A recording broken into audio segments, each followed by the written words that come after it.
On a beaucoup déjà parlé du comité et de son rôle stratégique pour la FSPJ. Explique-nous un peu à quoi ressemble le quotidien d'un membre du comité de la FSPJ. Donc les membres du comité de la FSPJ, en général, ils sont assignés à un ressort. Donc un ressort, il y a à peu près un ressort par équipe.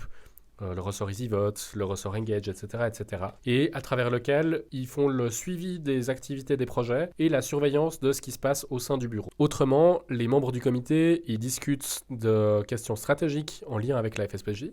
Ils peuvent aussi participer à des groupes de projets et le comité fait un important travail de représentation, c'est-à-dire qu'à des événements de Parlement de jeunes ou d'autres événements de partenaires, le comité peut être présent pour représenter la FSPJ. Pour le moment, restons aux réunions de comité. Elles ressemblent à quoi ces réunions? Donc les séances de comité, c'est des moments très sympas. En général, c'est des samedis matins, on en fait à peu près une par mois, sauf en été parce qu'on est en vacances. Et on discute de plein de choses en lien avec la FSPJ, principalement des sujets du moment, en lien avec les ressorts, en lien avec le budget par exemple, avec les objectifs ou d'autres questions qui méritent l'attention du comité. Ça semble quand même assez exigeant. Quelles connaissances doit-on avoir pour faire partie de ce comité?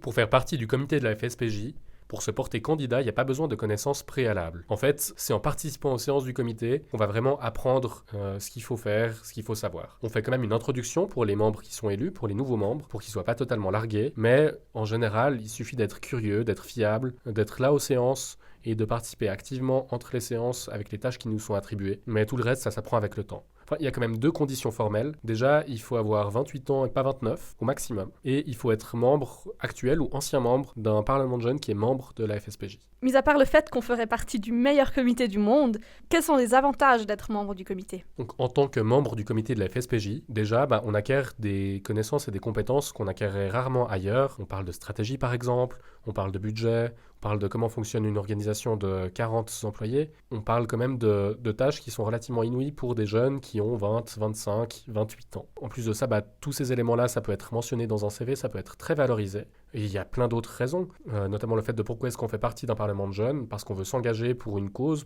qui nous tient à cœur, qui est la participation politique des jeunes. Et de manière générale, le comité, c'est un endroit qui est aussi très sympa. On fait de temps en temps des sorties, on participe aux activités avec le bureau, par exemple le repas de Noël, par exemple le barbecue au début de l'été, ou encore d'autres événements qui peuvent être sympathiques. Ça semble quand même assez fun.